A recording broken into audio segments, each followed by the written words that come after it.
युवराज, इसे पीजिए।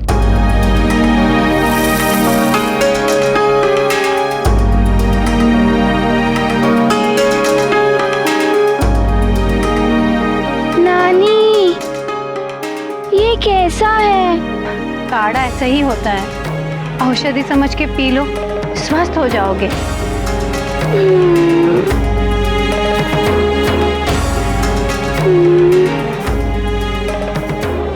ठीक है।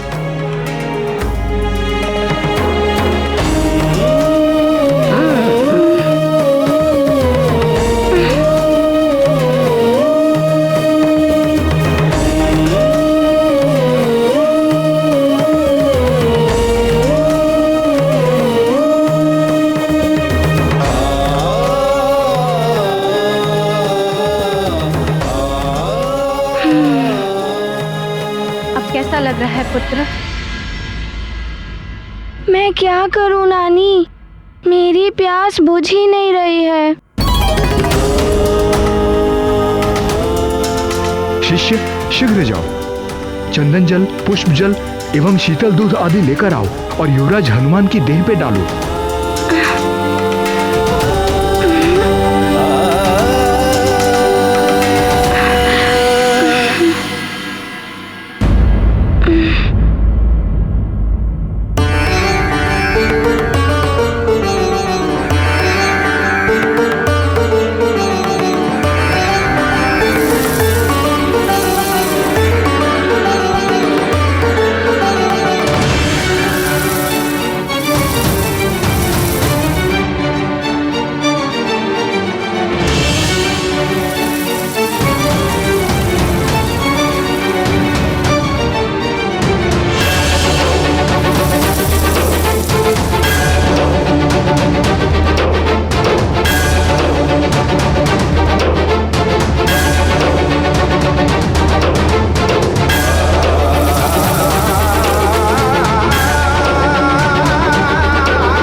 युवराज हनुमान, युवराज, आपको कुछ शीतलता मिली? नहीं वैद्यराज जी, अभी भी अग्नि सी कुछ जल रही है देह में।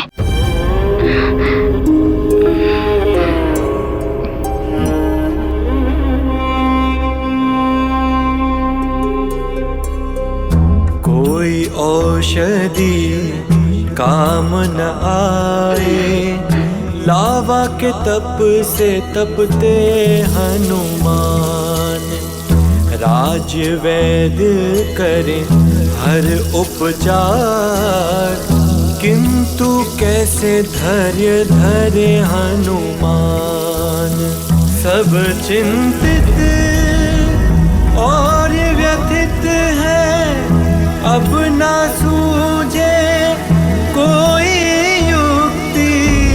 प्रभु हर लो पीड़ा मेरे लाल की, मांजना करती बिनती। हे ईश्वर, मेरे पुत्र को इतनी पीड़ा क्यों दे रहे हैं आप?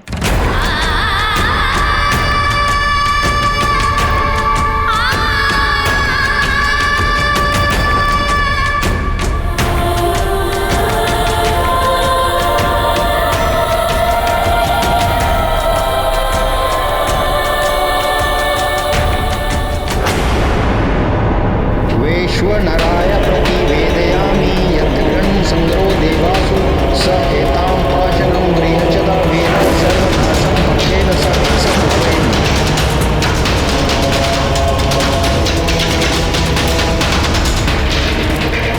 गुरुदेव, आकर्षण कवच को सिद्ध होने के लिए और कितना समय लगेगा? समय तो लगेगा लंकेश, किंतु कितना ये कहना कठिन है।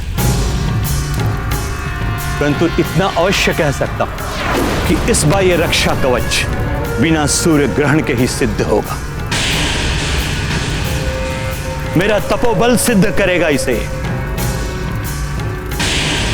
कवच की चमक के साथ ही अब यह यज्ञ पूर्ण होगा।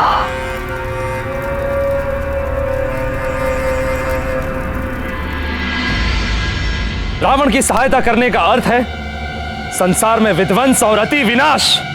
देवराज, शुक्राचार्य समस्त असुरों के गुरु हैं, वे रावण के भी गुरु हैं। किंतु गुरुदेव, गुरु का कर्तव्य है अपने शिष्य को उचित मार्ग दिखाना, जबकि वे तो रावण को अधर्म के मार्ग पर ले जा रहे हैं। हाँ गुरुदेव, यदि रावण का रक्षा कवच सिद्ध हो गया तो उसकी शक्तियां कई गुना बढ़ जाएगी। सबके लिए वो अवध्य हो जाएगा। उसके आतंक से समस्त सृष्टि त्राहिमाम कर उठेगी। असुर राज करेंगे सारे संसार पर।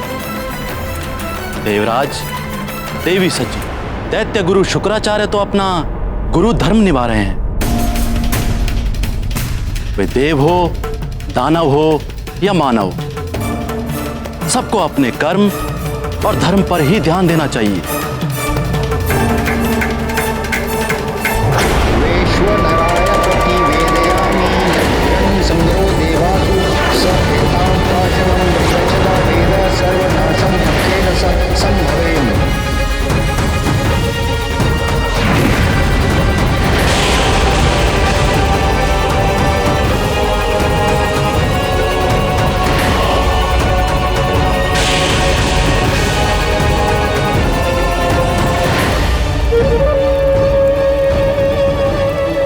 ब्रह्मं प्रसन्नम, प्रसन्न हुए हम। गुरुदेव, आप महान हैं, आपका तपोबल कार्य कर रहा है। आकर्षण कवच का सिद्ध होना आरंभ हो गया है। अपनी संपूर्ण मायावी शक्तियों के साथ सिद्ध हो जाएगा और उसके पश्चात तुच्छ वानर हो या नारायण ने संसार के किसी भी कोने में जन्म ले लिया हो, मेरा कोई अहित नहीं कर सकता। मैं अवश्य हो जाऊंगा सबसे।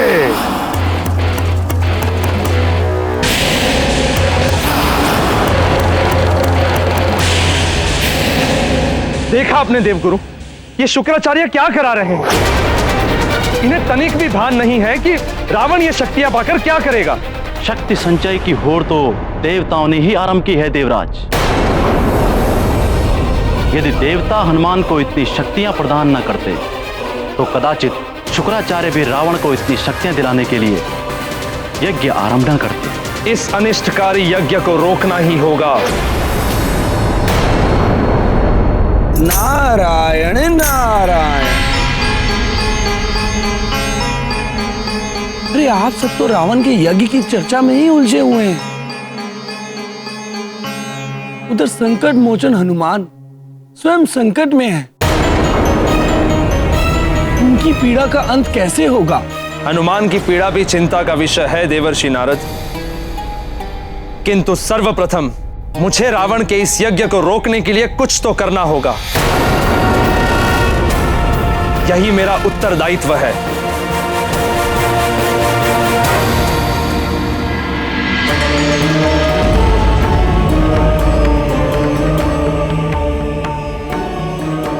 हे करुणा निधान, करुणा कीजिए मेरे पुत्र पर। मैंने तो आप सब देवताओं के द्वारा दिए गए वरदान स्वीकार कर लिए थे और ये संकल्प लिया था कि आपका महान उद्देश्य पूर्ण करने के लिए मुझसे जो भी योगदान हो सकेगा मैं दूंगी। मुझे ज्ञात है ये मार्ग बहुत कठिन है।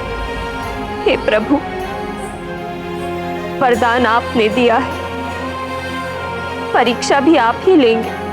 हे महादेव, हनुमान को इस पीड़ा से मुक्त कीजिए, सहायता कीजिए प्रभु।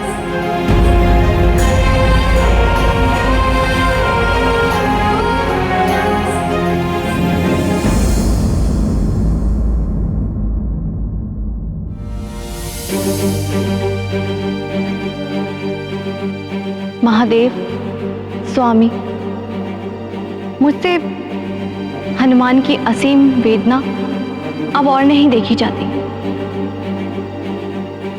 ये सत्य है कि उसने वरदान की शक्ति का प्रयोग समझदारी के साथ नहीं किया, किंतु अभी उसका विकास होना है। वह अबोध है, किंतु ज्वालामुखी का मुंह बंद करने या लावा को पी जाने के पीछे उसकी लोक कल्याण की ही तो भावना है।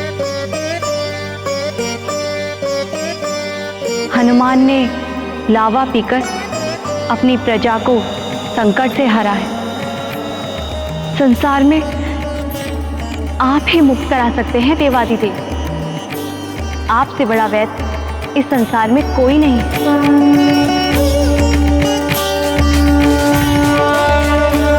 मैं समझ रहा हूं आपका आशय क्या है करुणामयी देवी।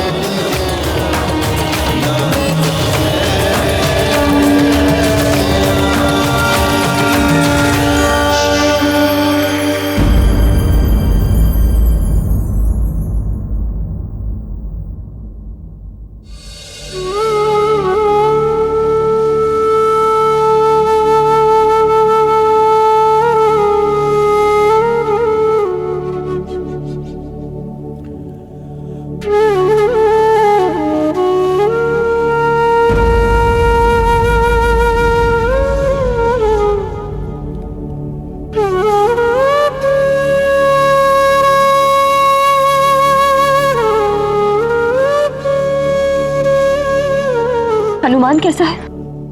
उसकी पीड़ा कुछ कम हुई या नहीं? नहीं पुत्री, राजवैद्य ने सारे उपाय करके देख लिए। जड़ी बूटियों से लेकर चंदन तक सब औषधियों का प्रयोग करके देख लिया। आसपास के अन्य वैद्यों के पास भी हनुमान के उपचार के लिए कोई औषधि नहीं है।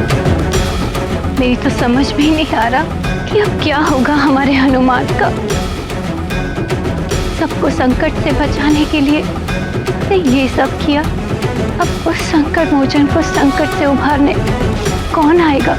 ओम नमः शिवाय। ओम